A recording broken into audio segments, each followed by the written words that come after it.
Good evening বন্ধুরা, কেমন আছো? কেমন কাটলো আজকে দিনটা? আর সন্ধ্যায় কে কি টিফিন করলো অবশ্যই কমেন্ট করে বলবে। আর আমার টিফিনে এই দেখো আমি আয়োজন শুরু করে দিয়েছি, চলো দেখতে থাকো কি করছি। অবশ্যই দেখে বুঝে গেছো তাই না বন্ধুরা? আজকে না আমার হাজবেন্ড মানে ক্যামেরা করছে, একটু সাউন্ড পাবে অবশ্য, তাই বলছি তোমরা যারা কন্টিনিউ ভিডিও দেখছো তারা তো জানোই গলার অবস্থা আর কি বলবো, বলতে বলতে হাঁপিয়ে গেছি। তোমরাও নিশ্চয়ই শুনতে শুনতে হাঁপিয়ে গেছো। কি করবে গো, একটু কষ্ট করো না তোমরা, একটু আমার ভুলগুলো একটু ক্ষমা করে দিও। একদিন না একদিন ঠিক হবে, কি ঠিক বলছি তো?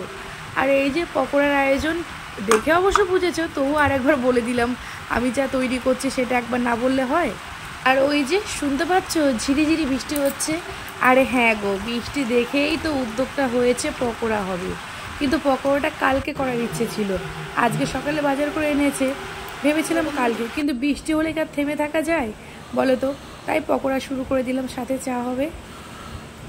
আচ্ছা বন্ধুরা, কমেন্ট করে বলতে হবে কিন্তু কার কার ভালো লাগে এই বর্ষার দিনে পকোড়া আর চা, অবশ্যই বলবে, আমি অপেক্ষায় রইলাম কিন্তু।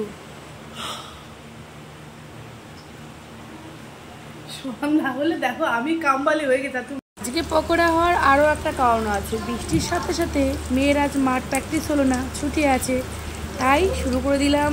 সবাই একসাথে আছে, একসাথে খাবো। একদম ভুলে গেছিলাম, এত হুটোপাটায় কাজ করি না, ওই দুপুরে একটু ঘুমিয়েছিলাম তাই দেরি হয়েছিল। ম্যাক্সিমাম সময় আমি চিকেন পকোড়া করলে আগেই রেডি করে রাখি। এখন আবার এই দেখো ভিনিগার আর সোয়া সস দিলাম। নতুন তুলে প্লেটে না, প্লেটে গাও প্লেটে গাও।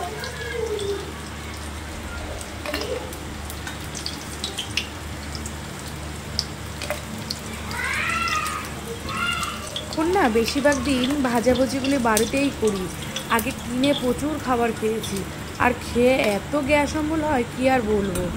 যাই হোক, গরম গরম পকোড়া হয়ে গেছে, এবার চাটা বসিয়ে দেবো, আমরা খেতে শুরু করি। আজকের মতো এখানেই শেষ করছি, টাটা।